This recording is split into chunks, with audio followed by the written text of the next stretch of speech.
UK की market के अंदर या फिर यूरोप की जितनी भी कंट्रीज हैं, इनके अंदर जब हम लोग कोई भी चीज़ सेल कर रहे होते हैं या खरीद रहे होते हैं, तो उसके ऊपर ना हमें वैट चार्ज हो रहा होता है, वैल्यू एडिड टैक्स। आपने देखा भी, हमने प्रॉफिट मार्जिन की जो शीट बनाई उसमें भी 20% हमने प्रॉफिट मार्जिन वो वैट ऐड किया हुआ था कि हम जब भी कोई प्रोडक्ट खरीद अमेजोन पे हम सेल करने होंगे तो उस पर हमें 20% वैट भी चार्ज हो रहा होगा, जो कि यूएसए में हमने नहीं चार्ज हो रहा होता। अब यूरोप कंट्रीज जो है, जिस तरह इसमें जर्मनी, स्पेन, इटली वगैरह, ये सारी जो देखी थी, इनके अंदर वैट चार्ज हो रहा होता है।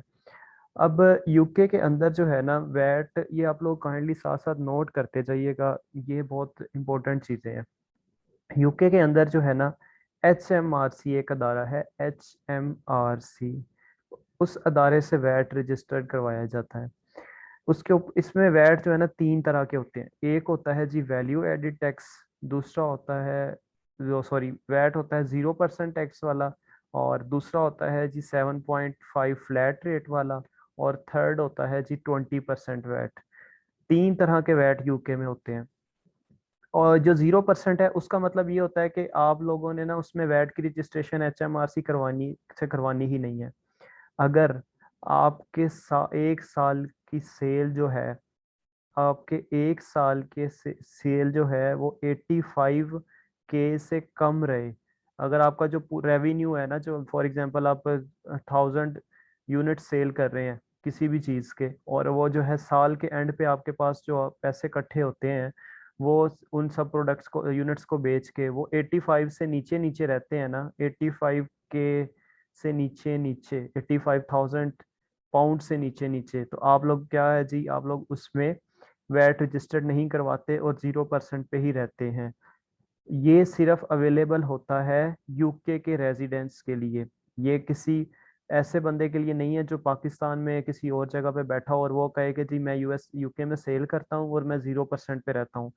तो ये सिर्फ 0% वाली ऑप्शन मिलती है जिनके पास यूके की नेशनैलिटी होती है, वो जो वहाँ पे रह रहे होते हैं। दूसरा जो है जी 7.5 फ्लैट रेट, इसमें क्या होता है? इसमें ये होता है कि हमें जो है HMRC से हम लोग कहते हैं जी हमने 7.5 वाले रेट पे रजिस्टर्ड होना है, हम 7.5 वाले रेट पे रजिस्टर्ड होते हैं उनके साथ। और उसमें ये होता है कि हमें जो भी चार्ज होगा वैट, वो हमें 7.5 चार्ज होगा अमेजोन के ऊपर। जब हम प्रोडक्ट वगैरह सेल करेंगे तो हमें अमेजोन भी 7.5 चार्ज कर रहा होगा। और इसमें ये होता है कि ये जब आपकी सोर्सिंग करवाते हैं ना, आप सोर्सिंग करवाते हैं, तो आपकी जब यूनिट्स पहुंचती हैं यूके के उधर एंट्री पॉइंट पे, कह लें पोर्ट वगैरह पे, जो ड्यूटी पे कस्टम ड्यूटी पे करनी होती हैं, वो 20% ही पे करनी होती हैं, चाहे आप 7.5 में क्यों नहीं है, वहाँ पे 20% पे करनी होंगी। लेकिन जब आप आके यहाँ पे अमेजोन के ऊपर प्रोडक्ट सेल करेंगे ना, तो तब आप जो है फ्लैट रेट में अगर होंगे तो 7.5 चार्ज होगा। अब 7.5 जो है उसका भी एक जो है ना, कह लें कि एक थ्रेश होल्ड है। मैं आपके साथ शेयर भी करता हूँ, सिर्फ एक मिनट। तो ये ओवरव्यू मैंने आपको दे दिया कि एप्लीकेबल रेजिडेंट स्टेटस होना चाहिए। रजिस्ट्रेशन की तीन टाइप हैं, थ्रेश होल्ड होते हैं और पे कौन कर रहा होता है। अच्छा, रेजिडेंट स्टेटस का मैंने आपको बताया कि यूके का रेजिडेंट होता है, तो उससे में ये होता है कि उसको जो है 0% की ऑप्शन भी मिल रही होती है, यानी कि 0% में वो ये होता है कि वो रजिस्ट्रेशन नहीं करवाता, 85K तक उसकी सेल रहती है, तो वो उसकी मर्जी है। नॉन रेजिडेंट में जो होते हैं उनको जो है ना, ये कोई ना कोई 7.5 या 20% वाला लेके चलना ही पड़ता है। 20% में ये देखें क्या होता है। सॉरी, मैं आपको 7.5 वाला पहले बता लूं। अच्छा, व्हेन ये चार्ज कब हो रहा होता है वैट? वैट जो है वो चार्ज होता है HMRC से, अगर आप जब रजिस्टर्ड करवाएंगे तब, और जब थ्रेश होल्ड क्रॉस हो जाए। थ्रेश होल्ड जो है मैं आपसे डिसाइड अभी डिस्कस कर लेता हूँ। यूके रेजिडेंट बिजनेस, ये तीन तरह के होते हैं। अच्छा जी, ये देखें, आप अप टू 85K के ऊपर चले जाएंगे तो आपको जो वैट चार्ज होगा वो होगा 7.5 फ्लैट रेट वाला। 85K से नीचे नीचे थे तो आपको चार्ज हो रहा था 0% पे, आपको रजिस्ट्रेशन की जरूरत नहीं थी। ये सिर्फ यूके के रेजिडेंट्स के लिए होता है। फ्लैट रेट ये है कि अगर आपकी सेल 230K से बिलो रहे, यानी कि आपका जो है एनुअली रेवेन्यू जो वो आपके पास कलेक्ट हो, वो जो है 230K से अबव ना हो तो आप फ्लैट रेट पे भी रजिस्टर्ड करवा सकते हैं।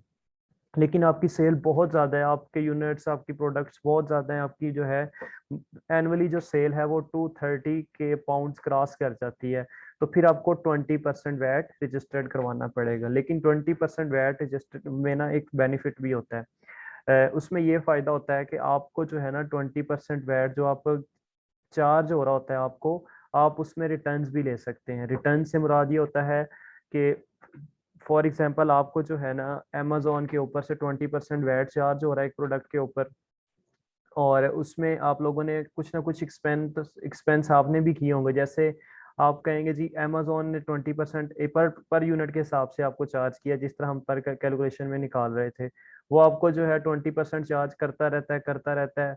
आपकी प्रोडक्ट का प्राइस थी 10, और आपको उसमें वैट कितना चार्ज हुआ 20% के मुताबिक, 2 पाउंड आपको वैट चार्ज हुआ। अब आपने जो है पूरे साल यूनिट सेल किए, 20% में आप रजिस्टर्ड थे, कोई आपने जो है ना जब देखा कि साल के एंड पे ना आपके पास कोई 10,000 जो है ना पाउंड का वो वैट इकट्ठा हो गया जो आपने HMRC को पे करना है।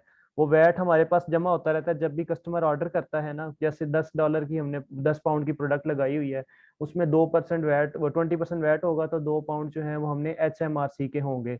तो वो क्या होता है जी, वो हम कस्टमर से ले रहे होते हैं, बेसिकली वो हमारी प्राइस में इंक्लूड होते हैं। 20% वैट जो होता है वो हम कस्टमर से लेते हैं, हमारे पास जमा होता रहता है, हमने साल के एंड पे जाके HMRC को जमा करवाना होता है, जितना भी इकट्ठा हो जाए, अगर हम 20% में रजिस्टर्ड है।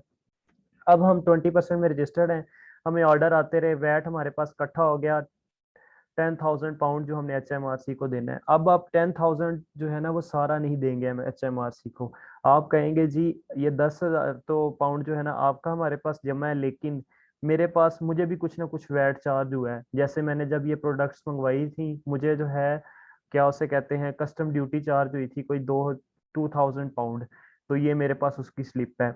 मुझे अमेजोन ने भी जो है ना FBA फीसिस में, अमेजोन आपको रेफरल और फुलफिलमेंट फीसिस के अंदर जो है ना 20% वैट वो चार्ज कर रहा होता है।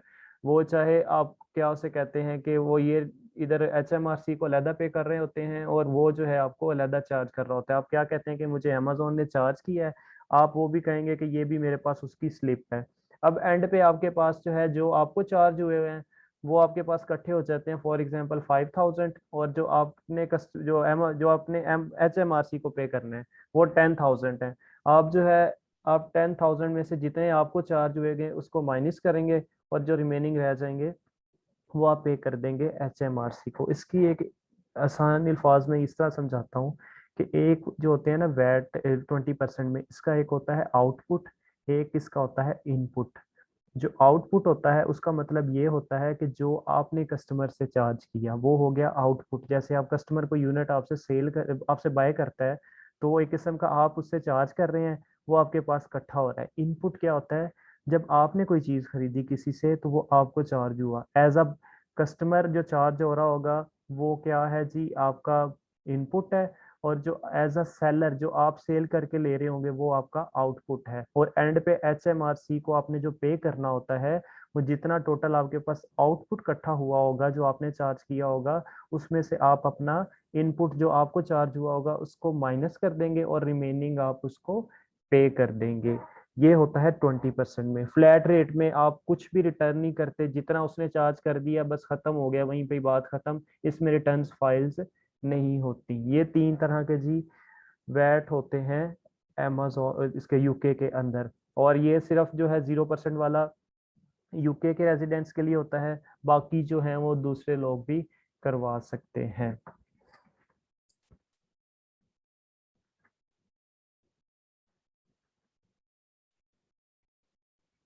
अच्छा, मैं इसकी ना एक छोटी सी एग्जांपल आपको दे दूं, अभी आपने देखी भी थी शायद, ताकि आपको थोड़ा सा और क्लियर हो जाए। देखें ये नॉट रजिस्टर्ड है 0% में, बायर ने जो है ना, आपने बायर से चार्ज नहीं करना, 0% पे था, अब बायर ने जो है ना $10 ही पे किए आपको, और वैट इन स्टिल चार्ज। लेकिन 0% पे भी वैट चार्ज हो रहा होता है। कब चार्ज होता है, जब आप स्टॉक मंगवाते हैं। स्टॉक कहाँ से मंगवा रहे होते हैं, जब आप उधर से चाइना से, तो आपको वो कहता है 20% मुझे दो, कस्टम ड्यूटी वाले उनको नहीं इस चीज से मतलब आप जीरो पे हैं किस पे हैं, वो 20% आपसे ले लेते हैं। उधर चार्ज होना ही होना चाहिए, आप जीरो पे हैं। अच्छा जी, दूसरा क्या, नॉट रजिस्टर्ड है आप, फॉर एग्जांपल आप 7 पॉइंट, ये देखें नॉट रजिस्टर्ड है, यहाँ पे एग्जांपल ले ले पहले इसकी, आपको स्टॉक के ऊपर भी 20% पड़ गया, रेफरल फीस जब चार्ज हुई अमेजोन की तब भी 20% पड़ गया, और फुलफिलमेंट फीस जब आपको चार्ज हुई तब भी आपको ये पड़ गया। उसके बाद क्या हुआ, इन तीनों को जब मिलाएंगे तो आपके पास 0.89 वैट चार्ज हो रहा होगा, चाहे आप 0% पे ही रजिस्टर्ड क्यों नहीं है, लेकिन चार्ज वैट तब भी होता है, वो स्टॉक में, रेफरल में और फुलफिलमेंट फीस में। अच्छा, इसके बाद जो है अगर आप रजिस्टर्ड हैं, आप रजिस्टर्ड हैं यहाँ पे ना, क्या उसे कहते हैं, 20% में, 20% में आप रजिस्टर्ड हैं, आपकी प्राइस जो थी वो 12 पाउंड लगी हुई थी, उसमें से 10 जो है ना आपने अपनी प्राइस रखी हुई थी यूनिट की, 2 आपने उसी के अंदर ऐड किए हुए थे वैट के, तो ये जो बायर आपको 12 पाउंड पे करेगा वो 2 वैट के पे करेगा, और 10 जो है वो आपकी प्रोडक्ट के पे करेगा। तो इसमें क्या होगा, वैट आपको जो है ये एडजस्ट हो जाएगा, जिस तरह मैंने बताया कि अब बायर आपको 2 पाउंड दिए जा रहा है और आपके पास इकट्ठे हुई जा रहे हैं, वो 10,000 बन जाते हैं साल के एंड पे, फिर आप उसमें से जो आप अपनी इंपोर्ट करवाते वक्त आपने पे किया था वो उसको माइनस करके पे करेंगे HMRC को। अच्छा जी, और ये देखें यहाँ पे जिस तरह आप देख लें कि 20% वहाँ भी चार्ज हुआ, स्टॉक में भी 20%, रेफरल में भी 20%, फुलफिलमेंट पे भी ये 20% की एग्जांपल है, और आपके पास जो है ना वैट पेड बाय बायर, जो बायर ने आपको 2 पाउंड दिए थे, और आपके पास जो आप यहाँ पे आपका आउटपुट है 2 पाउंड जो आपने इकट्ठा किया, वैट आपका जो इनपुट कितना है, स्टॉक पे आपने पे किए और FBA फीसिस की सूरत में अमेजोन को पे किए, वो बन गए है जी आपके 0.98। अब आप जब HMRC को पे करेंगे, वो 2 पॉइंट नहीं दे देंगे, वो आप उसको जो है 1.02 उसको पे करेंगे। ये 20% की एग्जांपल थी। फ्लैट रेट में नो क्लेम्स, आप जो है बायर से चार्ज नहीं कर सकते, जितनी यूनिट की प्राइस होगी उतना ही आप जो है करेंगे। 7.5 जो है ना आपको अमेजोन भी चार्ज करेगा FBA फीस इसके अंदर, और स्टॉक वाले आपको 20% ही करेंगे। इसकी एग्जांपल इस तरह है जी, 10 आपको जो है बायर ने पे किया, उसमें स्टॉक पे 20% ही हुआ, रेफरल पे 7.5 हुआ, FBA में भी 7.5 होगा।